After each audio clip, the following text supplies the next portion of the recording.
morning, ladies and gentlemen. Today's session, we're going to focus on study unit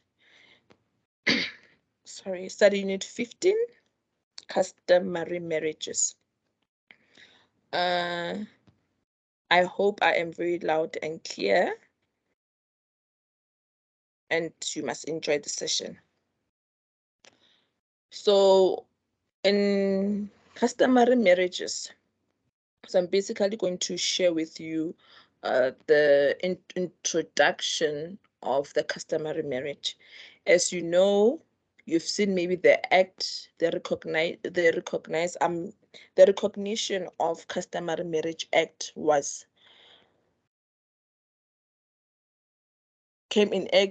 became active in 1998.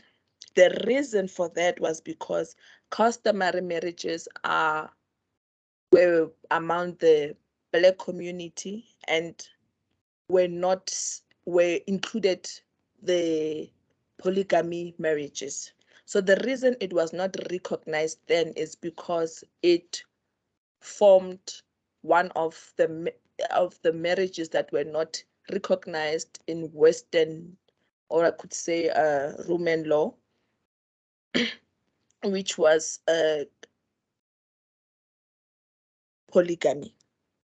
So customary marriages have been enjoying full recognition as valid marriages in South Africa since 1998. The normal consequences of a civil marriage are also applicable to parties in customary marriages.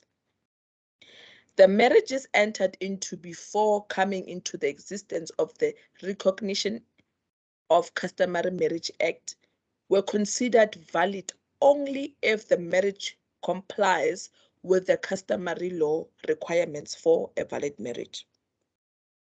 Where a bride was to publicly declare before officials and witnesses about her free will and consent regarding the marriage. In case of a minor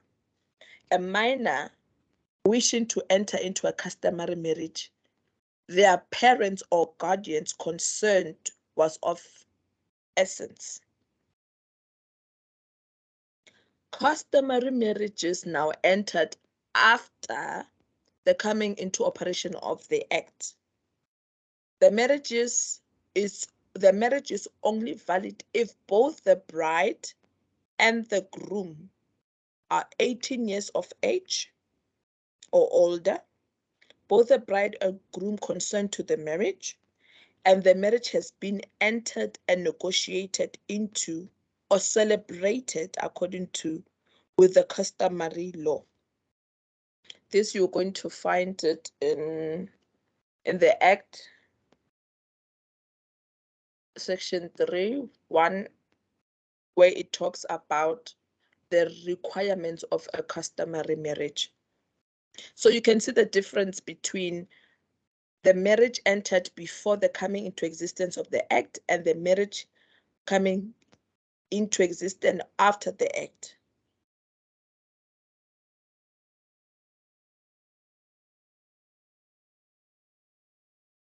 The marriages coming into existence after the Act can either be monogamous or polygamous. If the parties are minors, the consent of the parties' guardian or parent is essential. If not, the minor may ask the presiding officer of the children's court to consent to the marriage. Should that not be obtained, the minor may then approach the High Court for consent.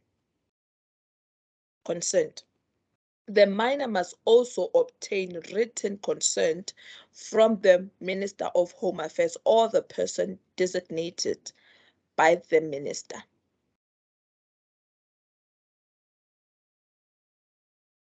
So in this case, after the recognition of the Act, matters concerning the minor were different as compared to before the Act came into existence. So now you can see that the minor had to either firstly have their consent from their parent or their guardian. If they fail to get that from their parent or guardian, they can then approach the children's court for concern, to consent to their marriage. So should that not go as planned, should they fail to get the consent from the children's court, then the children, the minor, may approach the High Court for consent. With the High Court consenting to their marriage, they also need to obtain a written consent from the Minister of Home Affairs or the person designated by the minister. So the minister, if, for example, if the minister cannot assist them at that time, he can also refer them to a person, a designated person who would be approved by the minister. So now the marriage, the customary marriage must be registered by the spouses. However, this is not a valid requirement. What I mean is that should the marriage be should the spouses not register the marriage, it doesn't conclude or render the marriage invalid. So if either parties request the registration, any person with sufficient interest in the matter may request the registration. The registration will occur upon the satisfactory of registering officer regarding the existence of the marriage and its validity. So in this case, for example, you need to bring your letter of lobola and the concern, obviously, of both parties to the Home Affairs, and then your marriage will be registered. This was done easy in the rural areas, whereby the chief's men or the officials in the chief's estate would be the one to have record, because they would usually attend such events. So now, because of the new act and the new act where it recognizes such marriages, the registration of marriages can also be done in the Home Affairs offices. So now the patrimonial consequences of a marriage and the control of the matrimonial property. This actually depends on whether the marriage is in fact monogamous or polygamous. Remember, in the beginning I did mention the reason why the customary marriages were not recognized. It was because they were both they were either monogamous and polygamous. So that had an issue with the law then. However, now it has been recognized, customary marriage has been recognized as a valid marriage, as a lawful marriage in South Africa. So now things like your patrimonial consequences fall into the customary marriages, and the matrimonial property also falls within the customary marriages. So we're going to focus firstly on the patrimonial consequences of marriages and control of matrimonial property under monogamous customary marriages. So there was a case that was discussed regarding the monogamous customary marriages, which is the Gumede case. You can check that in your textbooks. Even I think in your study guide, there's also a brief of it, a summary. So in this case focuses on section 7, subsection 1 of the Recognition of Customary Marriage Act, which provides that customary law govern the patrimonial consequences of all customary marriages concluded before the Act came into operation. The effect of this application was that the husband owned and controlled the family estate, and the wife had no claim to it. The Constitutional Court held that excluding the wife to claim from the family estate on the basis of the date of marriage was entered into was unjust and unfair discrimination on the grounds of gender. Therefore, Section 7.1 was declared unconstitutional and invalid relating to the monogamous customary marriages. Section 7.1 still applies to polygamous customary marriages concluded before the Customary Act came into existence.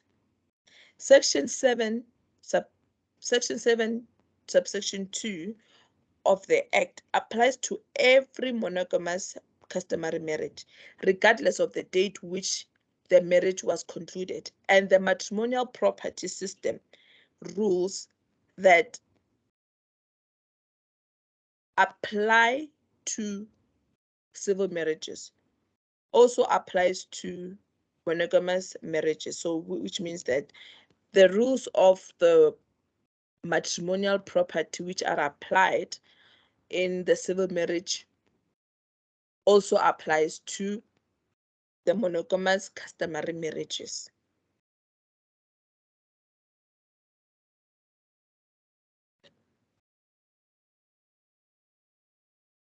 So the patrimonial consequences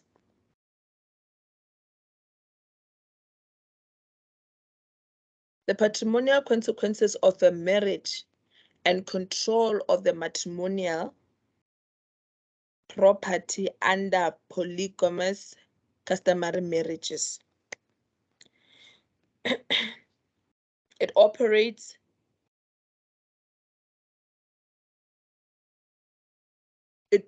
It focuses on the marriages entered into before the coming into operation of the Act.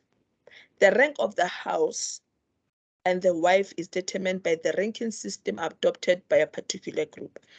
It could be an Ndebele group, a Zulu group, a Tswana group, or a Tsonga group, or a Venda group, etc. This only applies to native groups.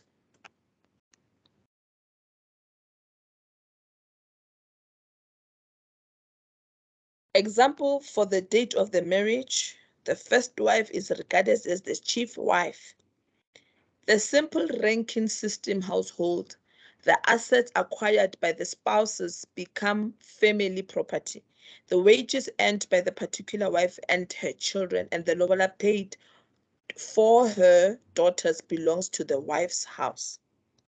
So, for example, if you are maybe the third wife, and then your daughter was to get married, the lobola goes to your house. It's not a collective family estate. Marriage is now entered after the coming into operation of the Act. So we're going to focus on the court approach contract. Section 7, subsection 6 states that a husband who is already a party to a customary marriage and wishes to enter and celebrate another customary marriage must obtain a court approval contract in writing regulating the future matrimonial property system of his marriages. So firstly, if the husband wants to now take another wife under the customary law, he must obtain a written contract of approval from the court. This contract will include how the future matrimonial property system of his marriages is to be dissolved, or how it should operate. Where the existing marriage is in community of property subject to accrual system, for example, the court must terminate the matrimonial property system and effect a division of the property. The court now then must ensure equal distribution of the property, taking into account the family groups affected if the application was granted. The court must also allow amendment to the proposed contract if the conditions do not safeguard the interest of the party. In the case of MM versus MN, this case was heard in the Constitutional Court. So the court held that Section 7.6 does not constitute a requirement for validity of a customary marriage. It only relates to the matrimonial property system, and non-compliance does not render the marriage void or voidable. So in this case, it only states the duty of Section 7, subsection 6, that it does not give a marriage validity or consider the marriage void or voidable. It only focuses on the matrimonial system. The matrimonial property system, in this case, where the contract can provide for the use of a singular system, indicates that one matrimonial property system must govern all the husband's marriages. It is legally impossible to apply community of property to a polygamous marriage, and an accrual system does not seem to be viable. Doesn't seem to be a viable matrimonial property system in a polygamous customary marriage.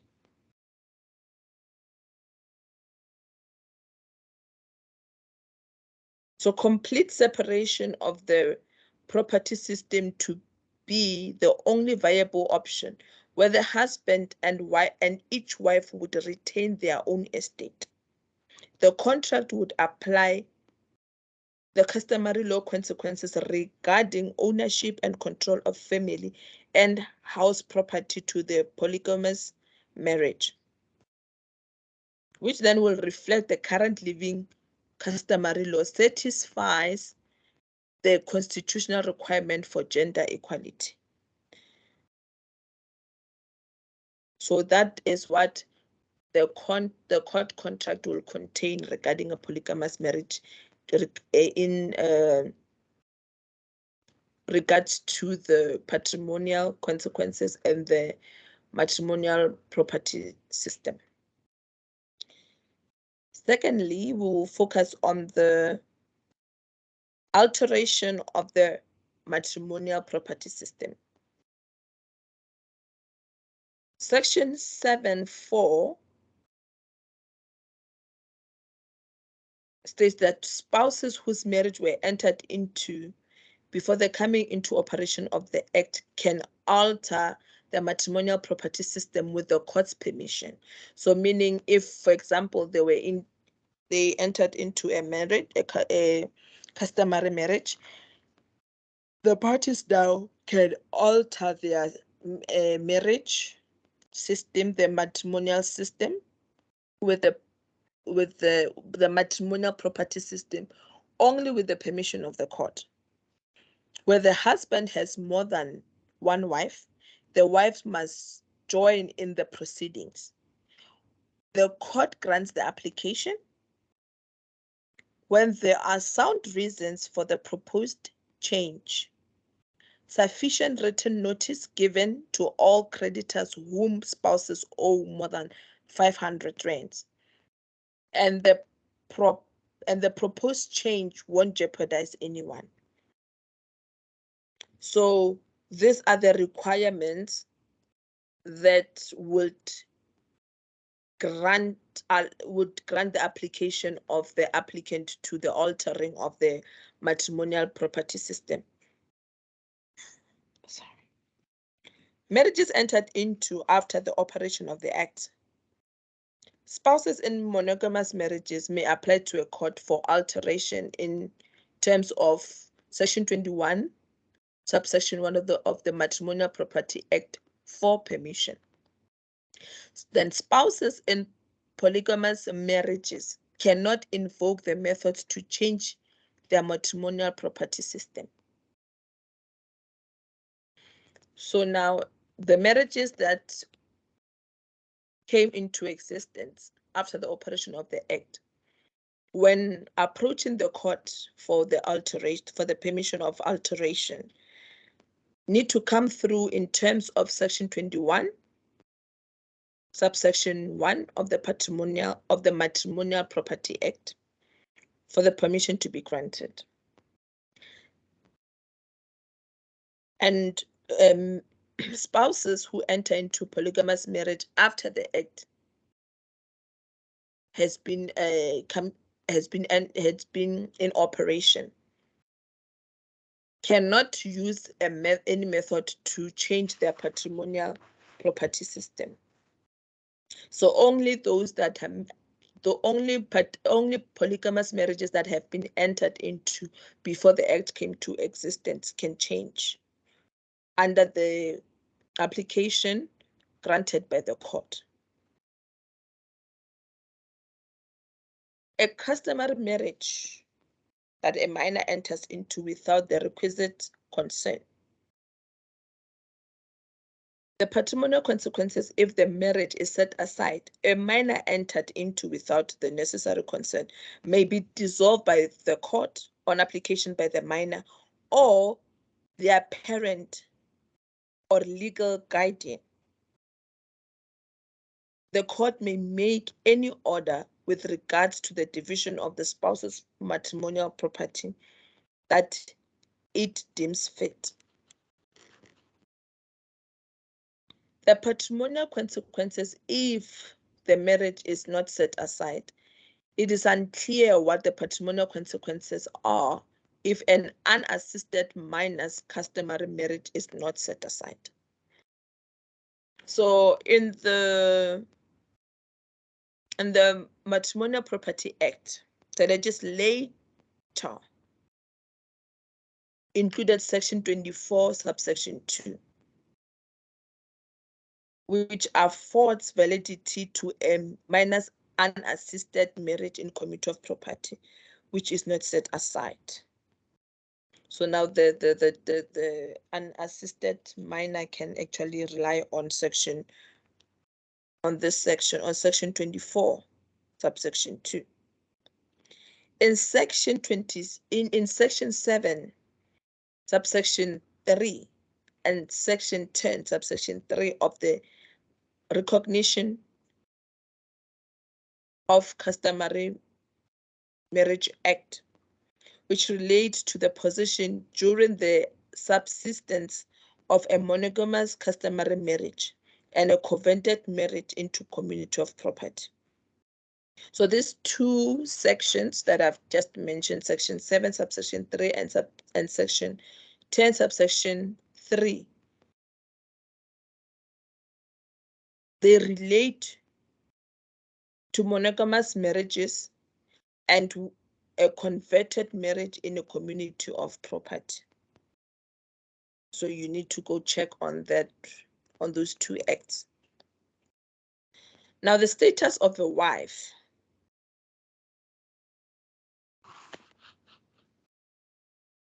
I previously stated that there are the role of the spouses in a marriage.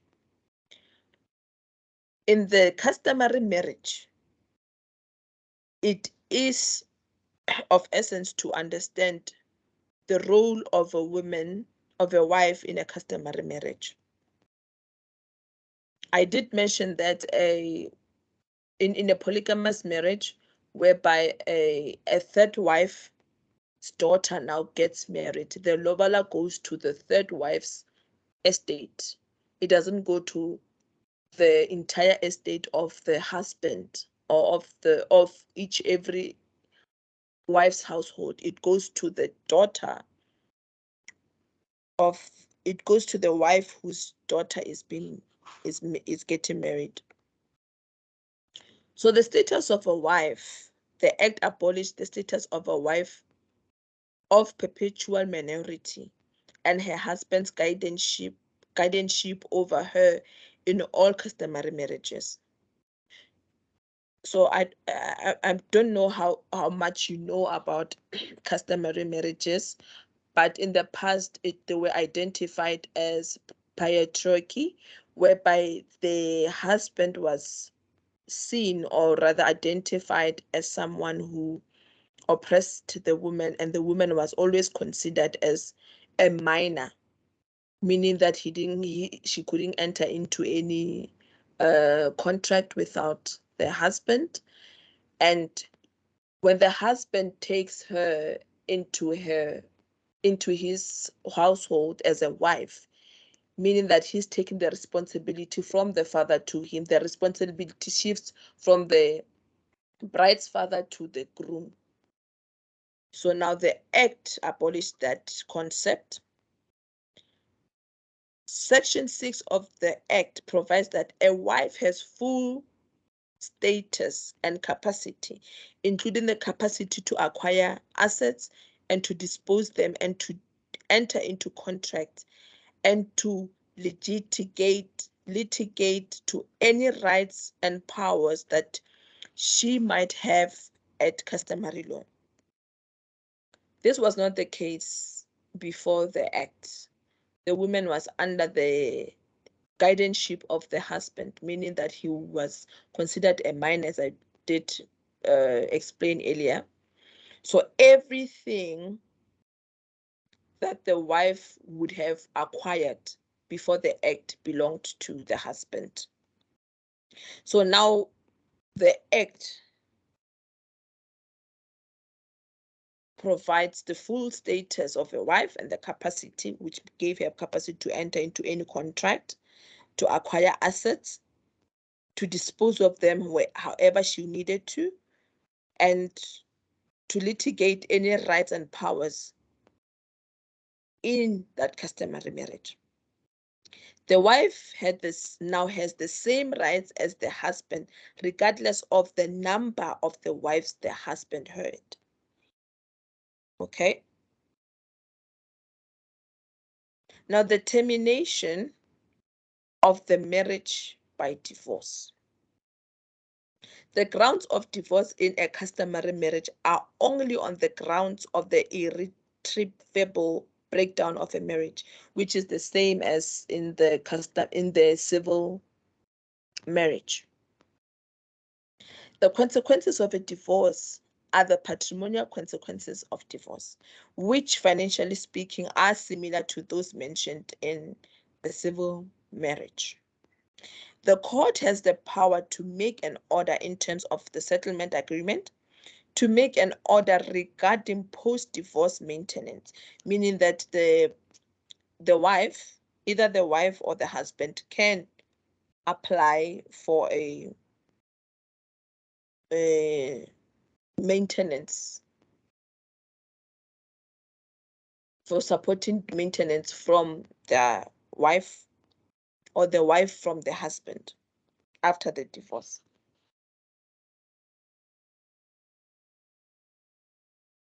Remember, this will also be mentioned in the settlement agreement, whereby the spouse who needs maintenance will also it will be stated in the agreement, the settlement agreement, that they are requesting for a maintenance. Distribution of assets will also be mentioned in the settlement agreement. Forfeiture of patrimonial benefits and costs will also be mentioned in the settlement agreement. So now the distribution of assets in terms of section 8 subsection 4, subsection A. Prior to the decision in the Gumede case, the court concluded that there was no valid reason for limiting the court's power to redistribute the assets to customary marriages in which separation of property operates. The court further held that a spouse who seeks redistribution of the assets in a customary marriage does not bear an onus to prove if he or she is entitled to have certain assets transferred to him or her. This can also be found in, you read your textbook on page 230 to 231, just to iron out and have a clear understanding.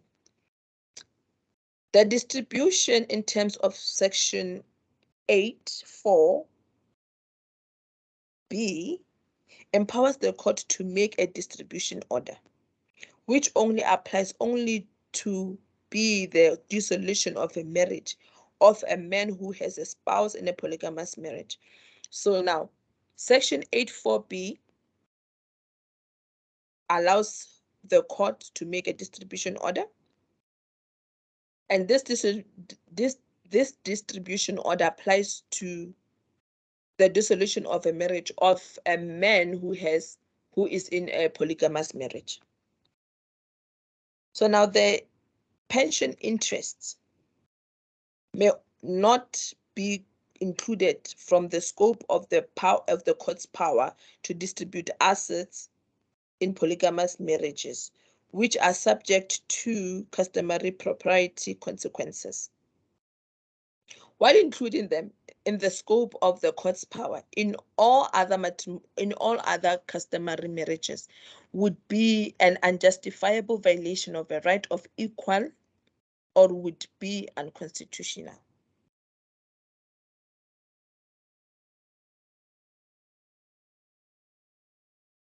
Forfeiture of benefits, which in this case might be lobola, does not relate to the spousal matrimonial property and is not automatically terminated by dissolution of a marriage.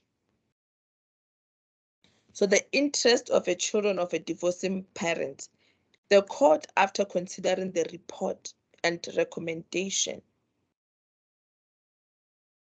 the court may make any order that deems fit regarding the guardianship, meaning the court will also consider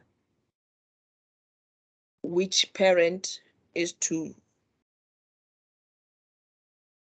have custody of the children and how they need to operate as in the co-parenting system.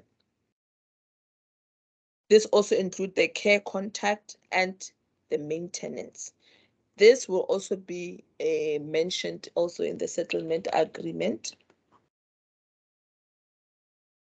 whereby there are children involved, and as you know that the court is the highest guardian of the child, and in this case we'll consider the needs of the children, the best interest of the children, which obviously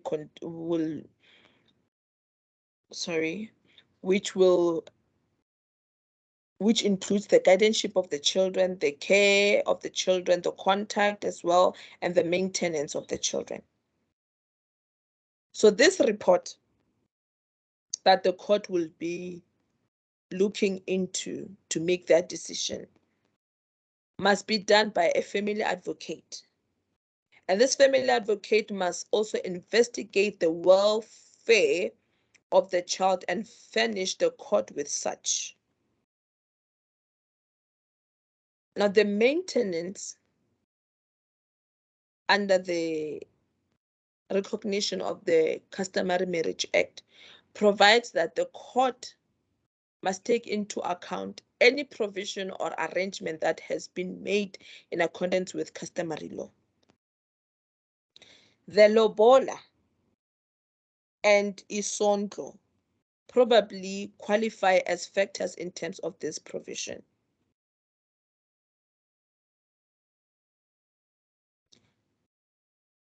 Now we look at the joinder.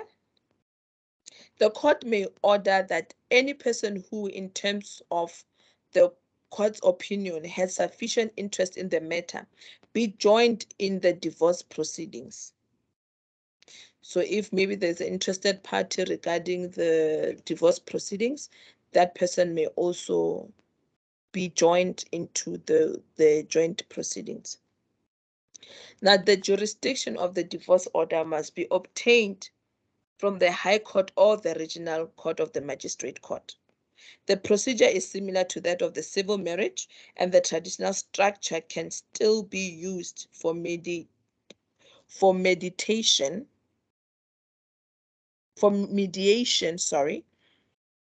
of customary disputes.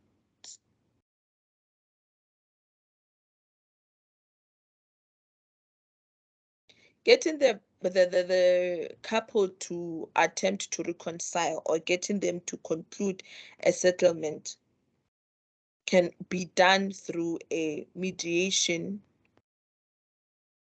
of domestic disputes.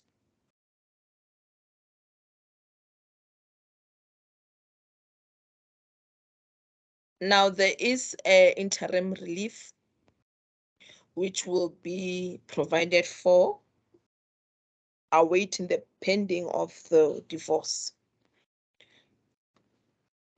In this case,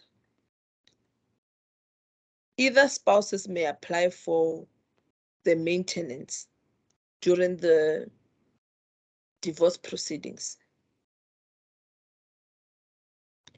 The termination of the marriage by death.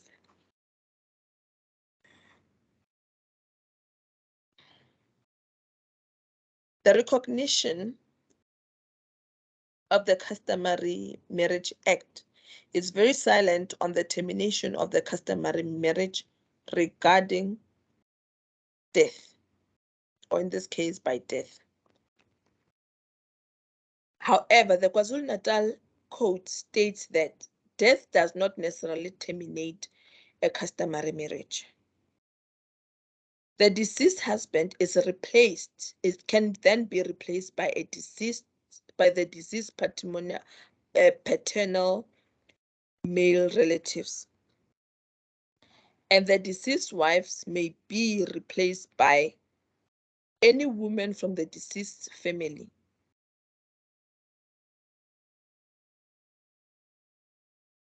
What it means is that, say for example, your husband passes on and you were married in a customary marriage.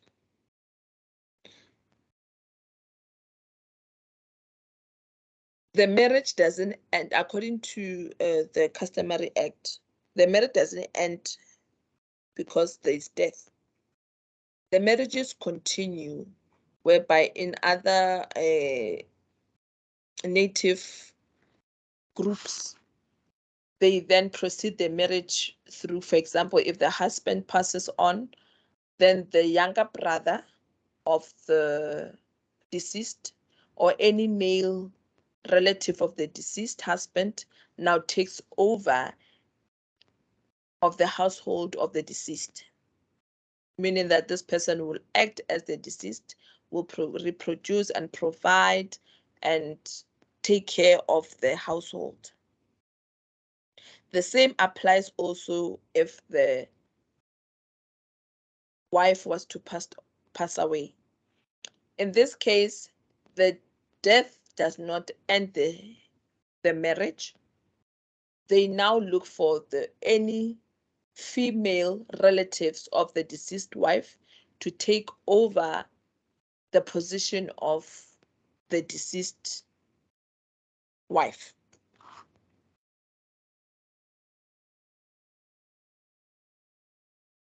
The maintenance now of the surviving spouse can be instituted as a claim by the surviving spouse against the estate of the deceased until his or her death.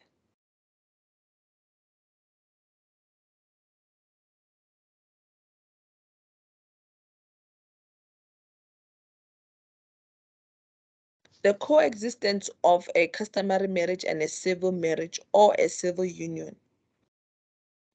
A subsequent customary marriage by a party to a civil marriage or a civil union, where a person is a party to a civil marriage or a civil union, may not be in a customary marriage. A subsequent civil marriage or a civil marriage by a party to a customary marriage. Such a party to a customary marriage may not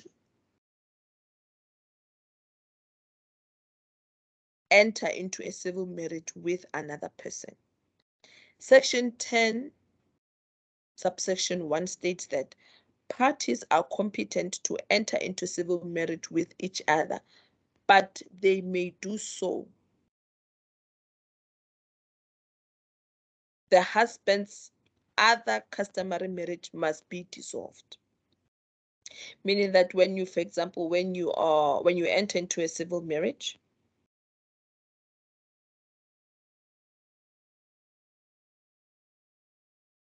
the customary marriage must dissolve.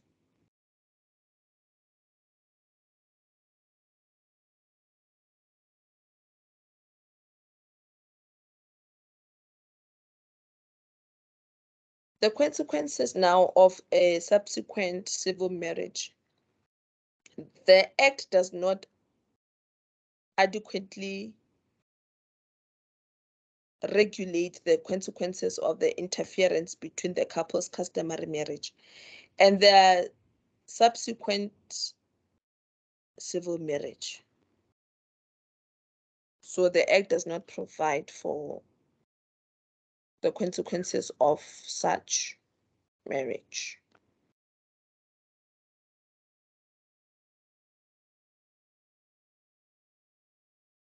We have come to the end of our session. All the best with your exams. Thank you very much.